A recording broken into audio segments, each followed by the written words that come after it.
Jungkook, es-tu là? Oui, Que oui. penses-tu de Kizaru qui avoue clairement être une petite merde qui obéit au doigt et à l'œil?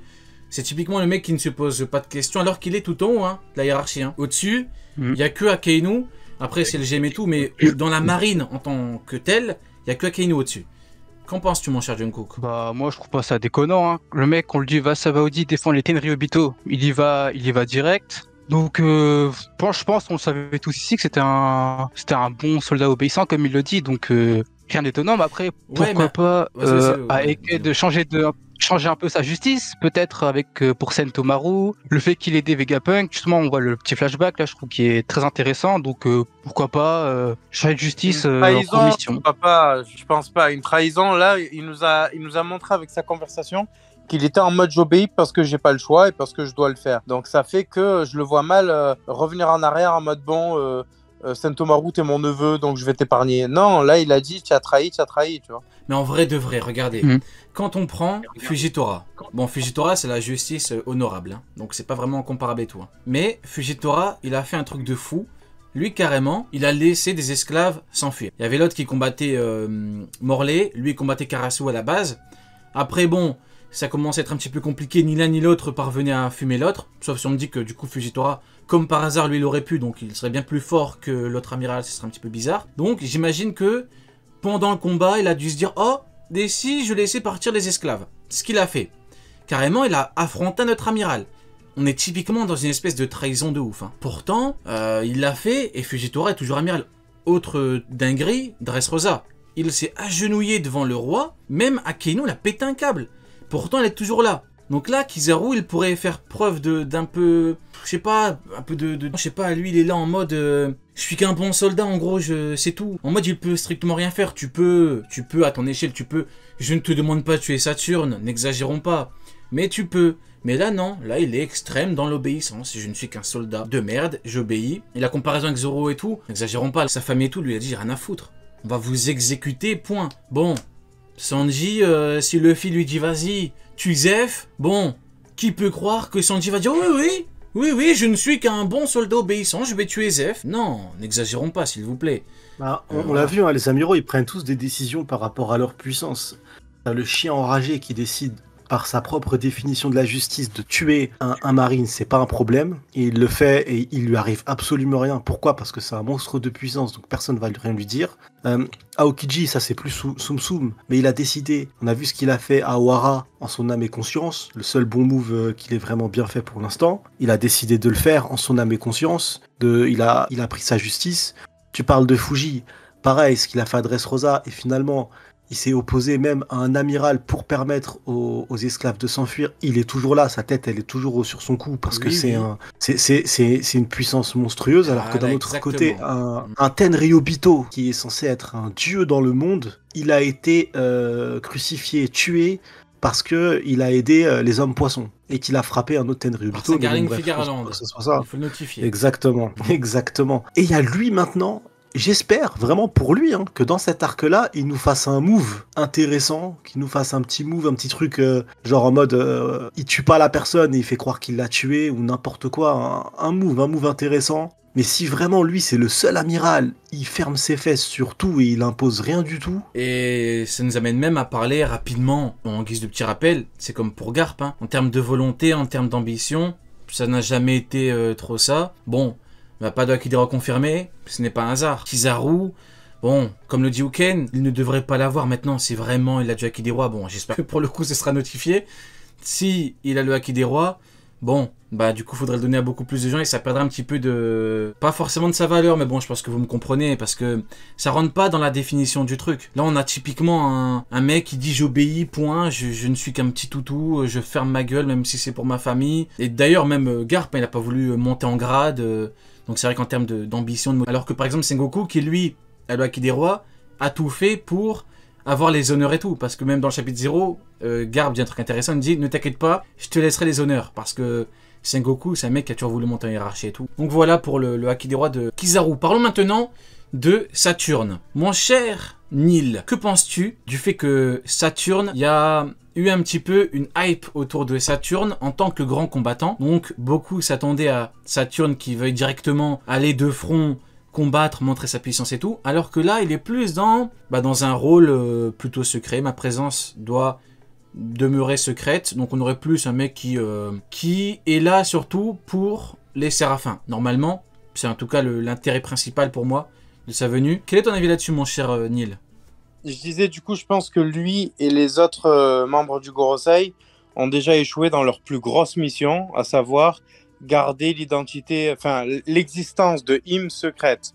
Là, avec l'appel qui a été passé, frère, ça y est, ils ont dit, c'est quoi la phrase? On répond à une demande. Donc, en gros, on répond à quelqu'un d'au-dessus, tu vois.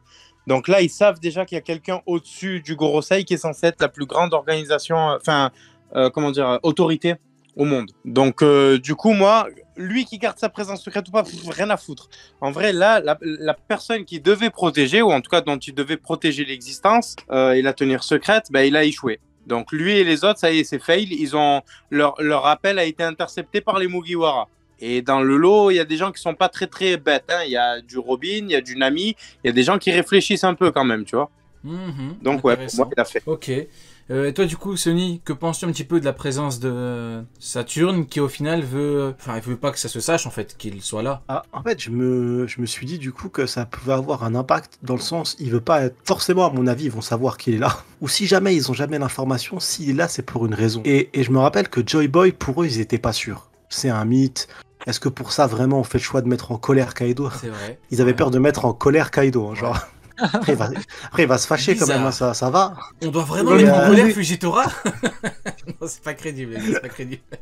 On doit mettre en colère Kizaru. Aïe, aïe, aïe, c'est compliqué. Ils ont pesé sur la balance l'éveil, le retour de Joy Boy, le Nika et énerver Kaido. Exactement. Pour mettre la place de Kaido tu vois dans la balance. Exactement. Ouais. Et du coup, je me dis, ça peut être ultra intéressant que lui soit présent pour lui voir de ses yeux une dinguerie de de Joy Boy, quoi. Du Nika Nika no Mi. Ça serait ultra intéressant qu'il puisse, lui, du coup, voir Joy Boy de ses propres yeux et en parler au Gorosei et dire là c'est une singerie ce qui se passe. Et du coup, ça remettrait du coup le Luffy au centre du village. Ça pourrait être intéressant que l'intrigue tourne autour de ça. Et donc, du coup, ça peut être intéressant, un peu comme ce qu'on a eu avec Vegapunk, où il y a eu ce combat, je sais pas si on peut réellement c'est un combat Luffy versus Lucci, qui a servi 100% à ce que les Mugiwara découvrent Joy Boy, le guerrier blanc, et à ce qu'ils débitent un peu Vega sur le guerrier blanc. Donc ça peut être intéressant que sa venue soit là pour ça, soit là pour se dire ouais, j'ai été témoin de Joy Boy et je l'ai vu talquer les fesses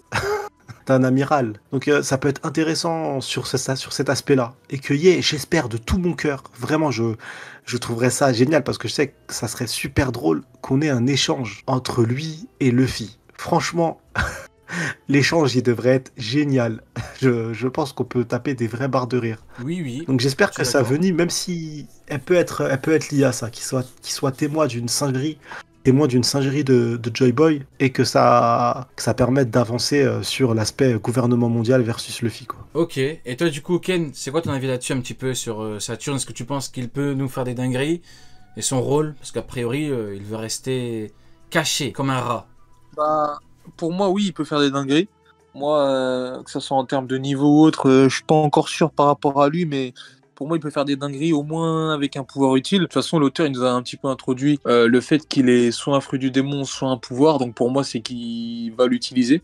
C'est de nous mettre des pouvoirs pour que les personnages ne les utilisent pas. Et en fait, là, le fait qu'il cache Saturne et qu'il envoie Kizaru au front avec les autres vice-amiraux, il y a un certain traitement des personnages. En termes de traitement des personnages, pour moi, si tu envoies Kizaru en même temps que les autres vice-amiraux sur le terrain directement et que tu laisses Saturne jusqu'au dernier moment, c'est que pour moi, il va jouer une pièce maîtresse dans l'arc Egghead. Okay. Ça soit en termes de puissance, soit en termes d'importance, mais en tout cas, de toute façon, la personne la plus importante là-bas, c'est même pas Luffy ou quoi, c'est lui. C'est lui la personne la plus importante. Et pour moi, il va jouer un rôle clé dans le milieu ou la fin de l'arc. Ok, intéressant. Et toi, du coup, mon cher Jungkook, ton avis là-dessus sur Saturne, le fait qu'il veuille rester caché comme un rat, est-ce que tu penses qu'il va faire une dinguerie? Ouais, je rejoins à peu près tout ce que tout le monde a dit. Il faut oublier que le Gorosei, ceux qui ont la plus haute autorité sur les Séraphins, donc peut-être retourner les Séraphins contre les Mugi pour qu'on ait des combats intéressants, donc à voir par la suite. Hein. C'est vrai que l'un des intérêts de Saturne, c'était justement de faire en sorte que les Séraphins soient contre les Mugi. Maintenant, il semblerait que le plan, c'était via York d'utiliser les Séraphins pour fumer l'équipage de Luffy. Le problème, c'est que là, a priori, tout le monde va bien. Bon, je suis un petit peu un bon au niveau du chapitre, mais a priori, tout le monde va bien. Et donc, c'est vrai que les Séraphins ne pourraient, a priori, pas être d'une grande utilité dans la bataille. Et donc, moi, ça m'amène à me dire qu'au final, c'est extrêmement compliqué pour la marine et c'est pire que ce que je pensais. Parce qu'à la base, je me suis dit quoi? Je me suis dit, allez, à la limite, t'as Saturne, il pourra avoir de bons pouvoirs, allez, peut-être un bon niveau. Mais s'il vous plaît, n'exagérons pas. Si, comme le dit Sony, dans une balance, ils mettent Nika, ils mettent énervé Kaido, voilà, c'est pas pour rien. Il n'y a pas 5 Kaido dans la salle d'Imsama, s'il vous plaît. Donc, à la limite à lui, t'as Kizaru, t'as Levis, mais t'avais aussi les Séraphins. Donc, les Séraphins, ils remplacent les Shichibukai, ils ont une résistance de fou, donc t'aurais un truc plus ou moins intéressant.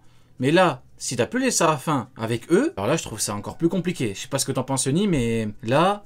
va vraiment falloir que la marine fasse attention. C'est pour ça que tout à l'heure je disais que perso les 9 vice-amiraux par rapport au nombre des Mugiwara et tout, je pense que là-dessus cet arc-là on sera pas basé là-dessus parce que déjà les Mugiwara ils ont plus rien à prouver actuellement. Ils sont au top niveau, font partie des pirates les plus puissants du monde. Ils sont tout au long de la chaîne alimentaire. Donc pour moi déjà, on n'est plus dans la même narration que les autres arcs où tu devais affronter, par exemple les Mugi devaient affronter les Tobiropo, certains pour se surpasser, évoluer. Zoro devait affronter un commandant et pareil pour Sanji, pour évoluer, se surpasser, prendre ce grade. Luffy un empereur. Non, ça y est, c'est fait tout ça. Ils ont rien à prouver. Donc Oda, là-dessus, maintenant, sur cet arc, il peut l'écrire comme il le veut. Et je pense que les Séraphins, forcément, ça va être une carte maîtresse de cet arc. Comme Saturne, ça va être un personnage ultra important, parce que s'il s'est déplacé, c'est pas pour rien. Donc, soit il va voir quelque chose, ça va enclencher quelque chose, soit il va se passer un truc qui aura un impact, c'est certain. Sinon, ça sert absolument à rien de ramener le bug. Par contre, tout à l'heure, t'as parlé d'une case, mais t'as pas dit toute la phrase. Quand ils ont peur de Kaido, ils parlent pas que de Kaido. Quand ils disent, ouais, imaginons, on met en colère Kaido, on est dans la merde. Après, ils disent, ouais, imagine, on destitue un Shichibukai. Après, comment on va faire? On va les mettre en colère. Cette phrase, elle est super importante. T'es un gamin, mais le pire, c'est que ça colle avec ce que dit Kaido. Tu vois que c'est... C'est ça. Bah oui, tout à fait. Ils n'ont fait que jouer aux pirates. Pour Kaido, quand tu bats des Shichibukai, tu joues aux pirates. On voit un petit peu le... Ça rentre, ouais. Tu te bats contre Mihawk, tu joues aux pirates. Il y a un moment, il faut dire les termes. On sait mais vous parlez, les gars. Ouais. C'est pour aller plus loin dans la réflexion. Du coup, c'est pour te dire que maintenant, Luffy, c'est un Kaido. Luffy, c'est un empereur. Donc, comment est-ce que ça va être traité réellement? Un amiral avait peur de se déplacer pour aller affronter Kaido. Là, en face, il y a un mec qui a fait tomber Kaido. Qu'est-ce qu'on fait? Et oui. Qu'est-ce qu'on fait? Oui. Donc, c'est pour ça que pour moi, dans les combats sur cet arc-là, ça va être vraiment Oda. Il va falloir je pense qu'il va nous pondre une masterclass. Et je pense vraiment qu'on n'est pas parti sur, on est parti sur un Among Us de fou furieux. On est parti sur un Among Us de fou furieux. Ça va être ça, cet arc. Mais via parce qu'en termes de puissance, Lafitte et Devon, Lafitte, Levon, Lafitte, les Séraphins, Sûrement. la totale. Les Séraphins aussi peuvent avoir un jeu, hein, parce que peut-être il y a un Séraphin qui sera détourné, peut-être pas d'autres. Il se passe quoi si, imaginons, à 2 Séraphins, t'as un ordre qui a été donné par un membre du Gorosei et à 2 autres par Vega, et ils n'ont pas eu l'ordre du membre du Gorosei. Il se passe quoi? Ils s'affrontent, ils s'entretuent, ou est-ce que les Séraphins communiquent les ordres entre eux? Okay. Je sais pas, Oda il peut faire ce qu'il veut là-dessus.